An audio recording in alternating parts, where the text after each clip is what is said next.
अनुपम जी, ताज़ा खबर यह है कि हामिद मीर साहब को आप जानते हैं? जी जानते हैं। प्रसिद्ध पाकिस्तानी जी खबर निगार, चैनल के जियो टीवी वाले जो थे पहले, बाद में हटा दिए गए थे कि उन्होंने कुछ कह दिया था, गुस्ताखी कर वो दी अपने थी। शरीर, वो अभी तक अपने शरीर में ISI की गोलियां लेकर चल रहे हैं। लेकिन आजकल वो लोड नहीं लेते, वो पूरी तरह से ISI की तरह ही चलते हैं। नहीं तो लेकिन क्या उन्होंने करें, एक बड़ा खुलासा मतलब किया। एक झटका हो चुका है। अब क्या चाहते हैं कि इस बार, पिछली बार गोलियां थी, इस बार बम से उड़ा दिया जाए उनको। अरे मतलब जिस तरह के, अच्छा, और आप देखिए कितने पत्रकार वहां गायब हो भी चुके हैं।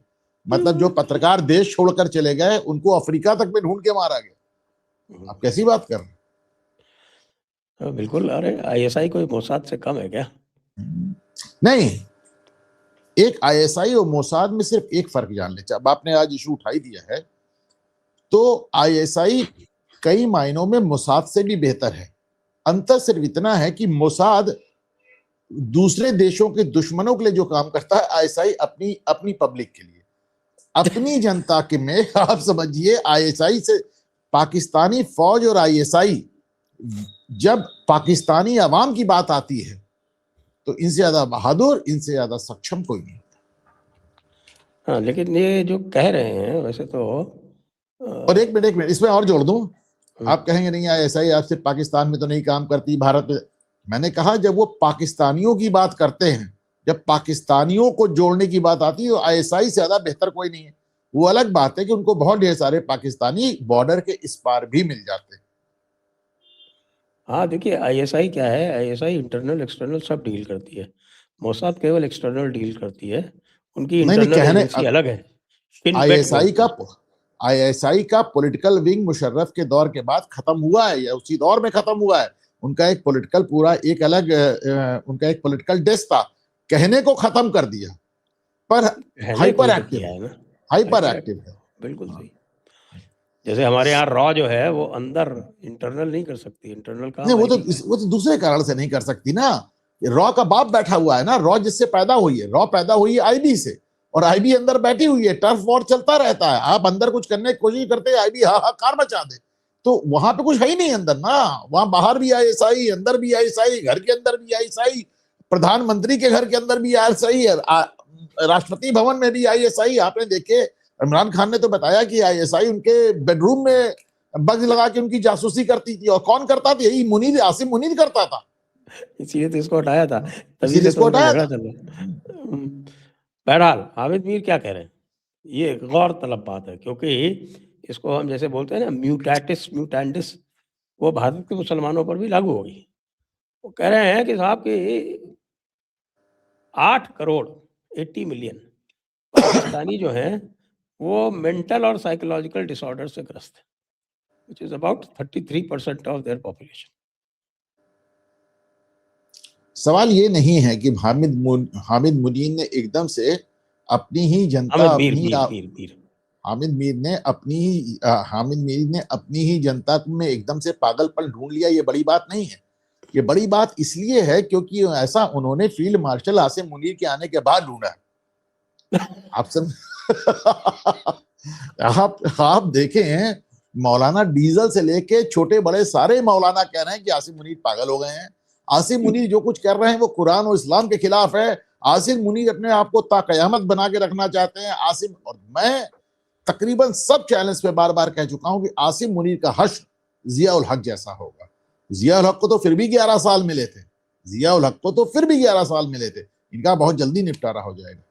वो फर्क है। फर्क ये है कि आप जितनी भी उनकी फौजी क़यादतें आई थी, क़यादात बोलेंगे उनको, हाँ, तो जितनी भी उनकी फौजी हुकूमत आई थी, वो शुरू में उसको पाकिस्तानियों ने बहुत सेलिब्रेट किया था, चाहे वो अयूब खान हो, चाहे वो यहिया खान हो, और चाहे वो ज़िया उल हक हो। शुरू में बड़ा सेलिब्रेशन हुए थे, 3-4 साल बहुत खुशी गुजरे थे। Even Parvez Musharraf for that matter, Parvez Musharraf, ये आदमी पहले दिन से मोस्ट हेटेड है, आसिम मुनीर। हाँ, ये बात आप कह सकते हैं कि इनको बिल्कुल हनीमून पीरियड नहीं मिला और इसीलिए ऑपरेशन सिंदूर के बहाने ये बार-बार बताते रहते हैं कि हमने आपको बचा लिया। देखिए, आज की बात नहीं है, बहुत पुराना, बहुत वे बैक मेरे एक मित्र थे और उन्होंने पाकिस्तानी लड़की से शादी की थी। तो वो उसको लेकर उस समय इलाहाबाद हुआ करता था, प्रयागराज आए थे। तो डिनर था, तो मैंने उनसे पूछा, उनकी पत्नी से, हमारे मित्र की पत्नी से, हमने कहा, भाभी आप लोग इतना भारत से नफरत क्यों करते हो? उन्होंने कहा, भैया नफरत नहीं करते, डरते हैं। आप समझिए 1971 के बाद हमारा कॉन्फिडेंस डगमगा गया है। और आप इसको सोचें, इतिहास में इसके कितने एग्जाम्पल्स मिलते हैं सेकेंड वर्ल्ड वॉर के बाद। सेकेंड वर्ल्ड वॉर में या फिर एलाइड फोर्सेस ने जाके जर्मनी को दो हिस्से में काट दिया था, East Germany, West Germany, East Berlin, West Berlin, और या फिर ये 1971 में पाकिस्तान को दो हिस्से में, ईस्ट पाकिस्तान, वेस्ट पाकिस्तान को काटा ही नहीं गया, अलग देश बना दिया गया। तो जाहिर सी बात है इस बात से वो परेशान रहते हैं और इसी वजह से बार बार जो पाकिस्तानी आवाम है वो फौजियों के जिसे कहना है शरण में जाती है। जैसा आप कहते हैं, शुरुआत में वो फौज को सेलिब्रेट करते हैं, फिर वो सिविलियन लीडरशिप, सिविलियन हुक्मरानों की तरफ देखने लगते हैं। दिक्कत कहाँ है?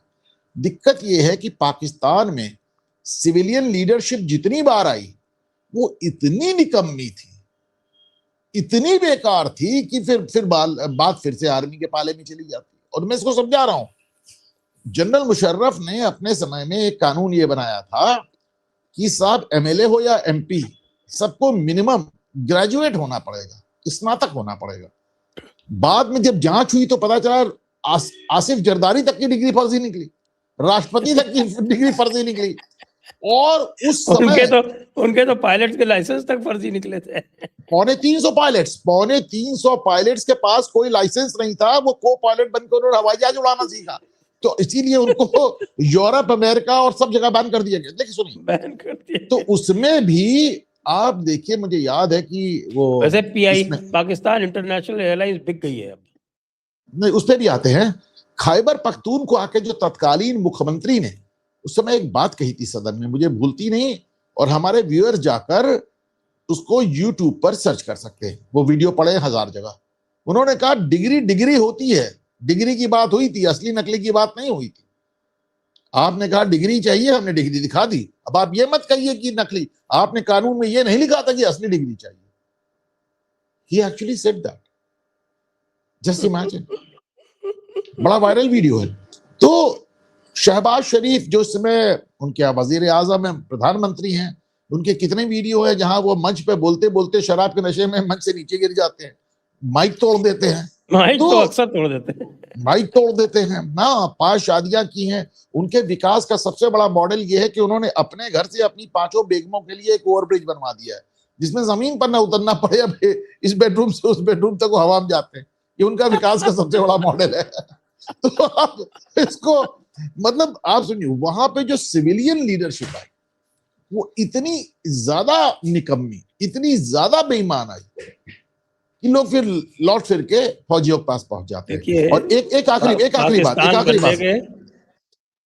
पाकिस्तान बनने के बहुत सारे कारण बताए जाते हैं, उसमें से एक बहुत बड़ा कारण है कि सारे नवाब और जमींदार जितने थे मुसलमान, वो कहे कि भाई पाकिस्तान ही बनाओ, नहीं वरना हमारी जमीनें नहीं बचेंगी।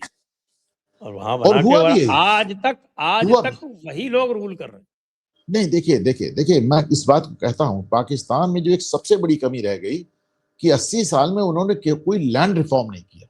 हमारे यहाँ सही हुआ गलत हुआ कैसे हुआ, लैंड रिफॉर्म हुए, और वहां पे आज तक कोई लैंड रिफॉर्म नहीं हुआ। वहां आज भी नवाब हैं, वहां आज भी वडेरा हैं, वहां आज भी ये जिसे कहना चाहिए एक तरह से बस हथियार, वो भी नॉर्थर्न फ्रंटियर प्रोविंस में चले जाइए तो कबाइली जो सरदार हैं वो तो हथियार, फौज, प्राइवेट आर्मी, प्राइवेट मिलिशिया लेकर घूम रहे हैं।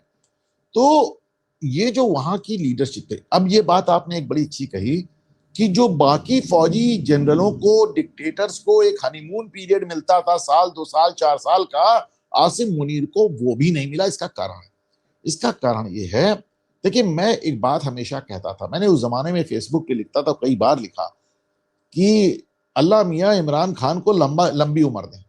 मैं इस बात से बड़ा कन्विंस था कि ये बंदा कुछ दिन रह गया तो पाकिस्तान को ऐसे ही खत्म कर देगा। और उसने एक जो सबसे बड़ा काम किया कि पहली बार एक पहला सिविलियन लीडर हुआ, नवाज शरीफ ने छोटी मोटी कोशिश की थी, ये पहला सिविलियन लीडर हुआ जिसने फौज के खिलाफ खुल के बोला, आईएसआई के खिलाफ खुल के बोला।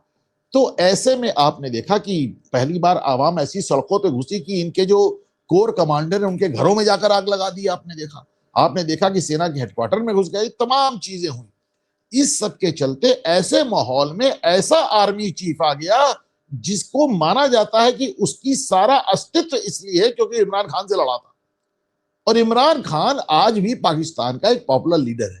तो इमरान के विरोध में आसिम मुनीर का अस्तित्व है और उसी को आर्मी चीफ पहले बनाया गया और वही फील्ड मार्शल हो गया। तो इसलिए इसको बिल्कुल भी हनीमून पीरियड नहीं है। और एक आखिरी बात साहब जोड़ेंगे कि तमाम मुशर्रफ तक जितने भी डिक्टेटर हैं सबको भूल जाइए, कयानी तक भूल जाइए, बाजवा भूल जाइए। इस समय सोशल मीडिया जो तांडव कर रहा है आज की तारीख में, वो सिविलियन लीडर हो, डिक्टेटर हो, सबको सोशल मीडिया के मापदंडों पे खरा उतरना पड़ता है, और सोशल मीडिया किसी का सगा नहीं है सर। अनफॉरगिविंग। अनफॉरगिविंग।